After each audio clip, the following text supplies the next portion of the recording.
Hi guys. First off, I just wanted to start by again thanking you for being with me. For sometimes it just occurs to me in a really powerful way how fortunate I am to be able to do what I do. To be able to do what I love doing.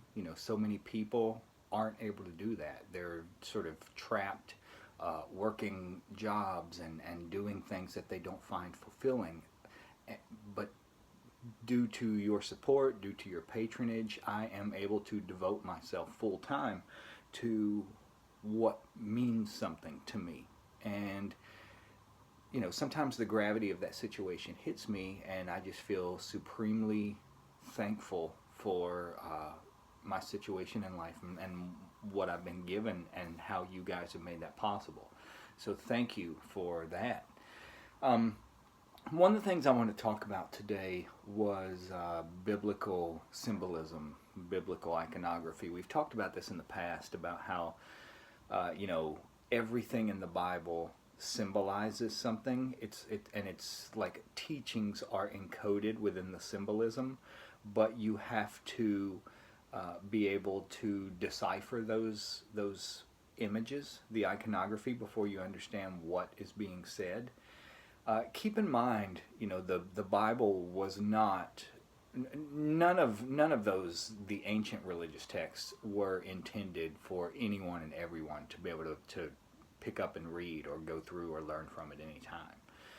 Only really, really recently in human history has the majority of mankind even been able to read and write. Used to, like back in Mesopotamia, which is where a lot of these stories, teachings, and practices originated, the only way you were going to be able to read or write is pretty much if you were born into a aristocratic, really wealthy family. That's the only way that was going to happen. Otherwise, most people, to them, being able to read was a magic ability in and of itself. But that's also one of the reasons why they called magic the royal science, is because it was the science of kings and it was also the science of becoming a king.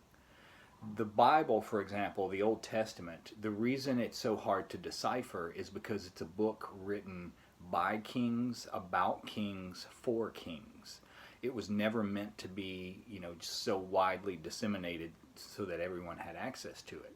It was actually what Jesus was doing. The whole point of the ministry and the story of Jesus was he was trying to take these teachings out of the hands of pure royalty, aristocracy, the highest levels of society, and make them available to everyone, so that everyone could become a king. And by king, a king means someone who is sovereign, someone who decides the direction that their life is going to go, and steers that course. Most people are so subject to influence by outside energies that they aren't really even steering the course of their life.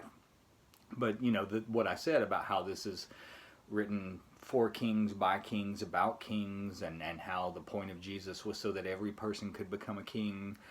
Even when they drug him before Pontius Pilate, what was it that he was accused of? They say he's claiming to be a king.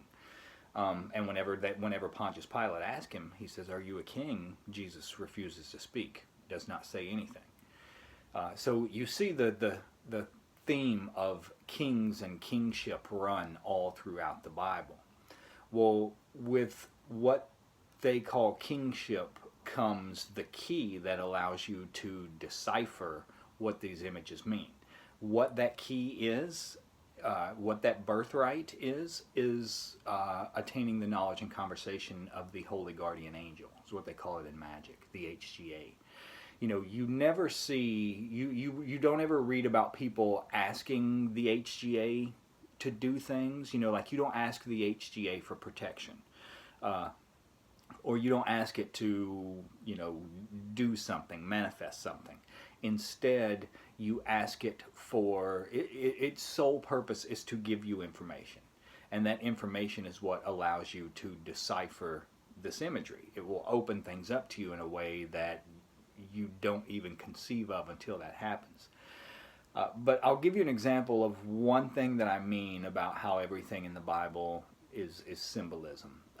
For example, um, you read about water a lot in the Bible, and it could be anything from the water of the flood to Jesus turning water into wine. Speaking of, you also read about wine a lot in the Bible. Water represents the uninitiated. Wine represents the initiated. That's why Jesus turns water into wine. He takes the uninitiated and turns them into initiates. Initiates are people who understand this information, can do these practices, have started the process of shaping their own life, all of that good stuff. But what I mean by, just to show you what I mean, how to read that, how to look at that. For example, I just said that Jesus turns water into wine, which is initiating the uninitiated. But, think about other stories pertaining to water. For example, whenever the disciples are out in a ship and they're sailing at sea and a huge storm hits and they're being tossed around, and all of a sudden they look out over the water and they see someone walking on top of the water towards them. And when they realize it's Jesus, he even tells one of them, "You can come out and walk on the water towards me." The disciple steps out of the boat, and as long as he keeps his eyes on Christ, he stays on top of the water. The moment he takes his eyes away and starts paying attention to his surroundings, he starts to sink. Well, what that means is, there's another scripture in the Bible. I talk about how different things are said multiple times, but in different ways. This is another example of a scripture that says, even in the midst of your enemies, I will prepare a table for you. It doesn't say you won't have enemies. It doesn't say that there aren't going to be people that don't like you, that there will be people who don't necessarily wish you the best. But what it says is it will prepare a table for you even in the midst of them. They will not be able to touch you. They will not be able to harm you. This ties into, once again, like the ancient Sumerians. They said that whenever you are doing these rituals, you're collecting an energy around yourself that they called melam or melamu. And some of the qualities of melamu was that they said it made you,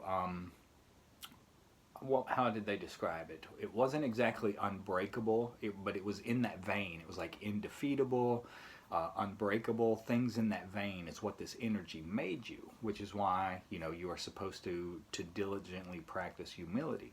But what that means is, that energy is what's with you in the midst of your enemies.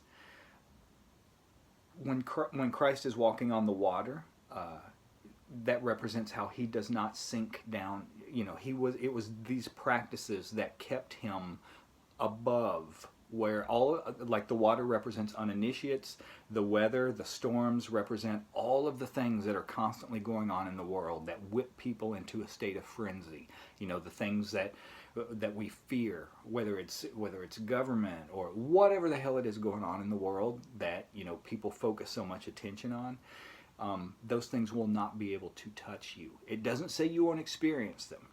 Like for example, you're in this time of coronavirus and lockdown. It's not like the world shutting down. It happens for everyone.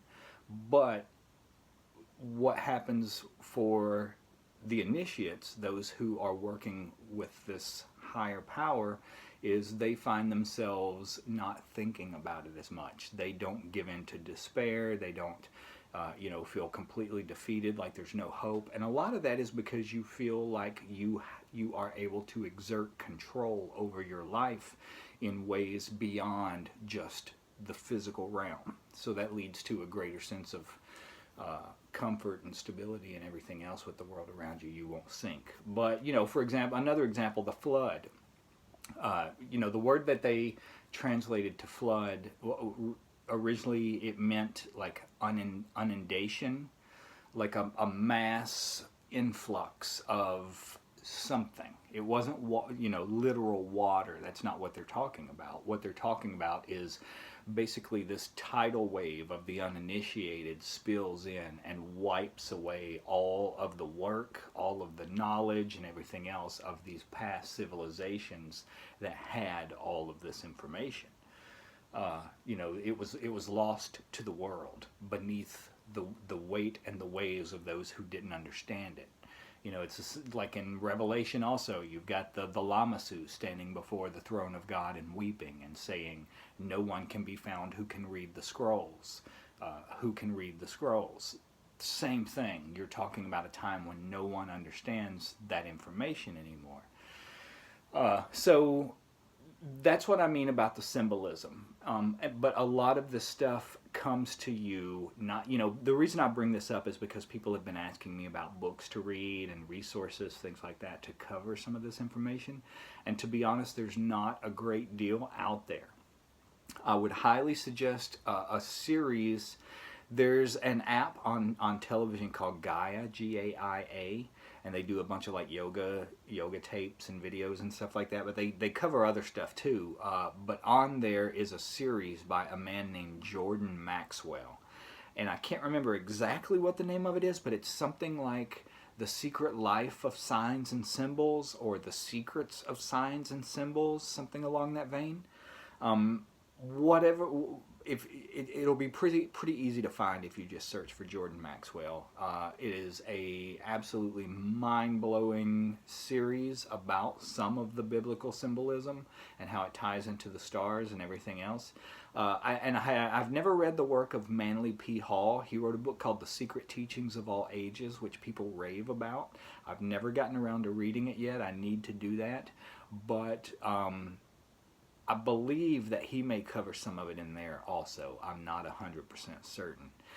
But like I said, a lot of this information you do not get from books and other people. This is stuff that you will begin to download, and that's the only way I know how to describe it. That's what I call it. You receive downloads of information.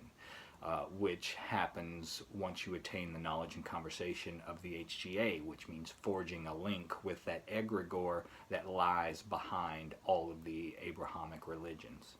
Well, as well as all the pagan religions, to be honest, because it goes all the way back to Samaria and the original Trinity and all of that. I hope you guys are doing well. I'm getting ready next. I'm going to make a video about talismans. I'm just going to run through how to make a talisman so that it's all in one video, and anytime you want to access it, you can just watch it, get whatever information you need from it, all in one little place. So that's what I'm working on right now. Next, I hope you guys are well. I love you, and I will talk to you back here soon. Bye-bye.